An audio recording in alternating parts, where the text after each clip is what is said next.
In section 5, we're going to talk about properties of logarithms so we can solve some more complex logarithmic equations. So because a logarithm solves for an exponent, it can be thought of as an exponent, and it must follow all of the same properties of exponents as well.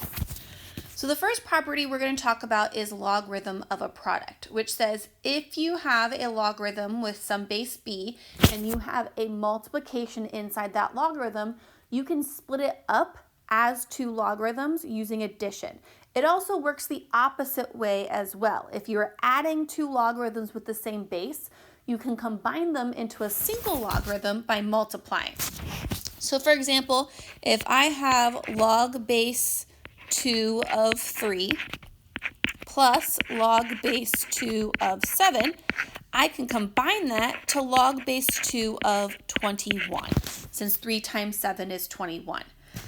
So, and then on the opposite side of things, if I have log base 3 of 9x, I can split that up into two logarithms as log base 3 of 9 plus log base 3 of x. So it goes in both directions.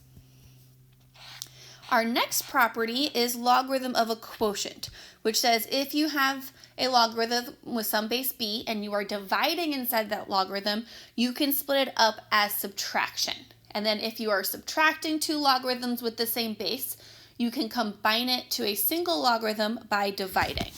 It does matter here which logarithm inside which logarithm goes in the numerator and denominator. So whatever logarithm is first, that's the one that goes in the numerator, and whichever one is second goes in the denominator. So for example, if I have log base 4 of 9 minus log base 4 of 5, I can combine that as log base 4 of 9/5. So the first logarithm has to go in the numerator. It also works backwards. If I had log base 4 of 9/5, I can split that up as log base 4 of 9 minus log base 4 of 5. So both directions. We then have the logarithm of a power rule, which says if you have inside your logarithm an exponent, you can bring that exponent down in front of your logarithm, and vice versa. If there is a number down in front of your logarithm, you can write it as an exponent inside the logarithm.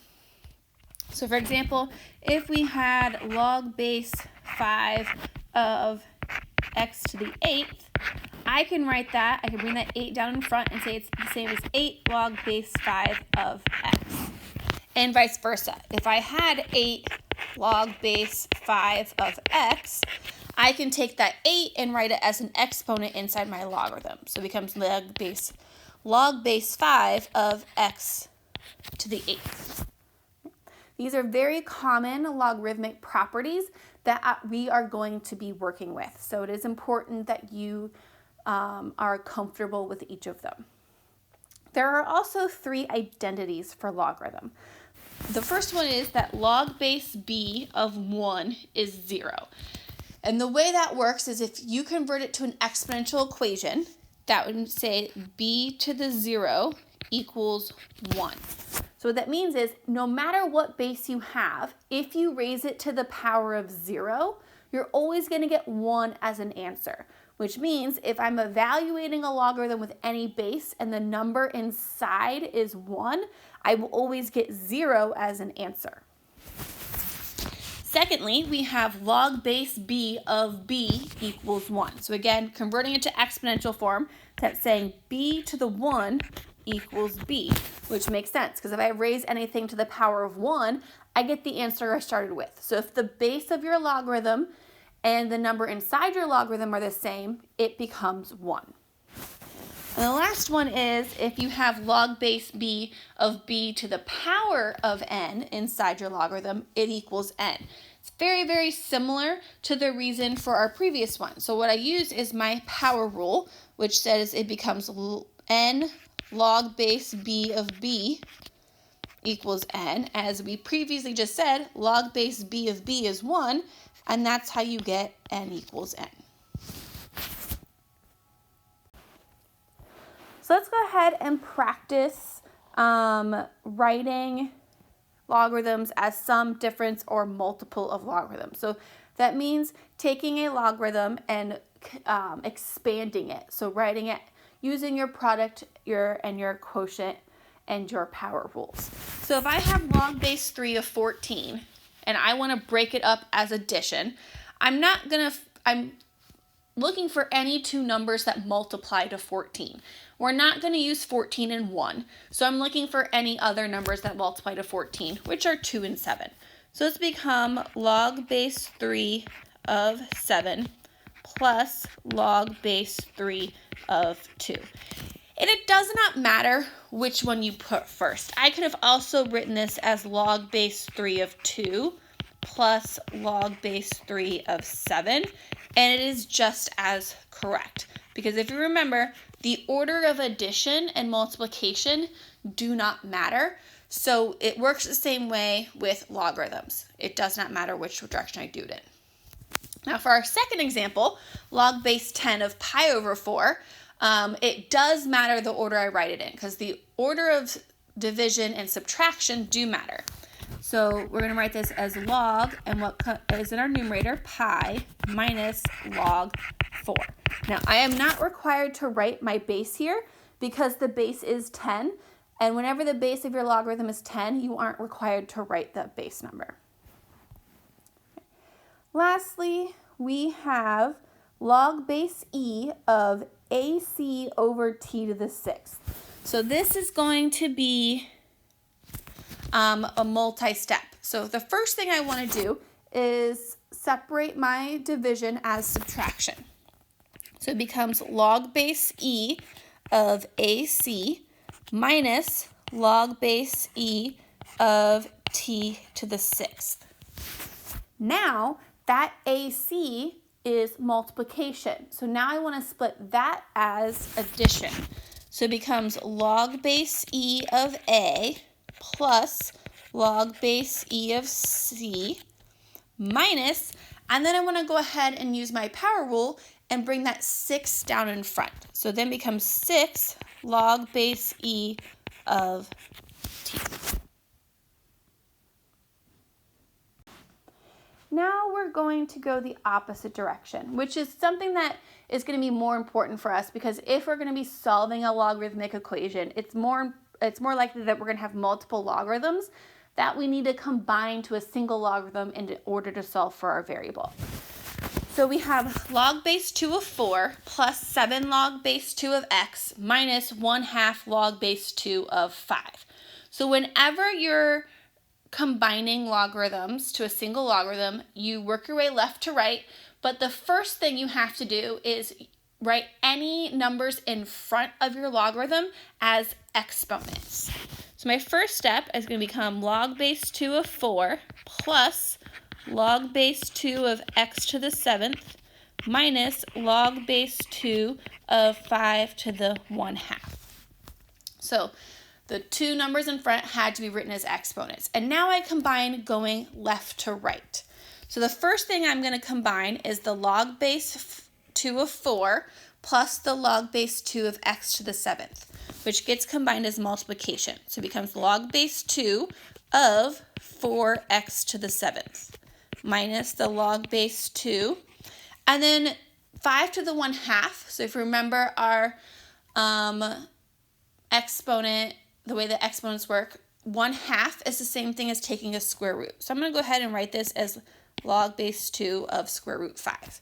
Now I can go ahead and combine the logarithm I have now, which is a subtraction, as division. So it becomes log base 2, and then my numerator is 4x to the 7th, and my denominator is the square root of 5. And then you would check to see if that fraction can simplify at all, and in this case it can't, so that is the final answer. Our second example, log base 5 of 8 minus 1/3 log base 5 of 12 plus 6. So first thing I'm going to do is rewrite that 1/3 as an exponent. So it becomes log base 5 of 8 minus log base 5 of 12 to the 1/3, and then plus 6. So I have to now combine log base 5 of 8 minus log base 5 of 12 to the 1/3. So it becomes log base 5, and then my numerator is 8, and then 12 to the 1/3 is the same thing as the cube root of 12. So it becomes cube root 12, and then plus 6. And I'm actually done at this point because 6 is not inside a logarithm. It's just a constant, so I can't combine it with a logarithm. So that is going to be my final answer. Then our last example, 2/3 log x minus 2 plus 3 minus log x squared minus 4. So I'm going to write my 2/3 as an exponent. So it becomes log x minus 2 to the 2/3 plus 3 minus log x squared minus 4. So I can only combine logarithms, so I have to combine the log x minus 2 to the 2/3 minus log x squared minus 4. So it's going to become log, and then in my numerator, I'm going to write it using my exponent rules. So it's the cube root of x minus 2 squared over x squared minus 4, and then the plus 3. Because again, not inside a logarithm, which means that it cannot combine with anything. All right. So now let's go ahead and talk about using logarithmic properties to solve log equations. So in our previous section, we solved a logarithmic equation that was already combined. So we just had to convert it to exponential form and solve. But if you have multiple logarithms, what we're going to do is we are going to get all of our logarithms on the same side. We'll rewrite them as a single log, and then we'll use exponential form to solve. So all the logarithms need to be on one side, and then any constant needs to be on the other. So for our first example, we have log base 3 of x plus log base 3 of 2 equals 4. So I'm going to combine that as a single logarithm using my product property. So it becomes log base 3 of 2x equals 4. When I convert it to exponential form, my base is 3, my exponent is 4, then it equals 2x. Now I need to figure out what is 3 to the 4th, which is 81, equals 2x. Last step, divide by 2, and we are going to leave it as a fraction, which is 81 over 2.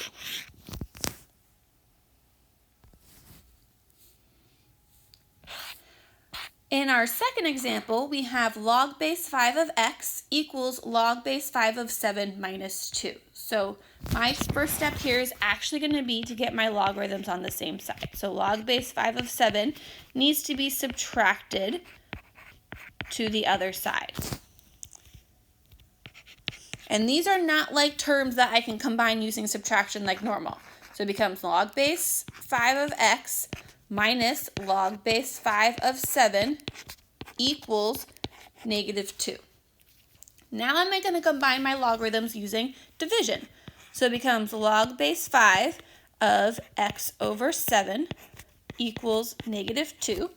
Now I'm going to convert to exponential form. So my base is 5, exponent is negative 2, equals x over 7. And when I evaluate 5 to the negative 2, I'm not going to get negative 25. I actually get 1 over 25. So remember our negative exponent rule. It becomes 5 to the negative 2 is the same thing as 1 over 5 squared. So that's how I get 1 over 25. Equals x over 7. And then to solve for x, multiply both sides by 7. And we get that x is 7 over 25. So let me know if you have any questions about logarithmic properties, combining or expanding logarithms, and then obviously using logarithmic properties to solve logarithmic equations.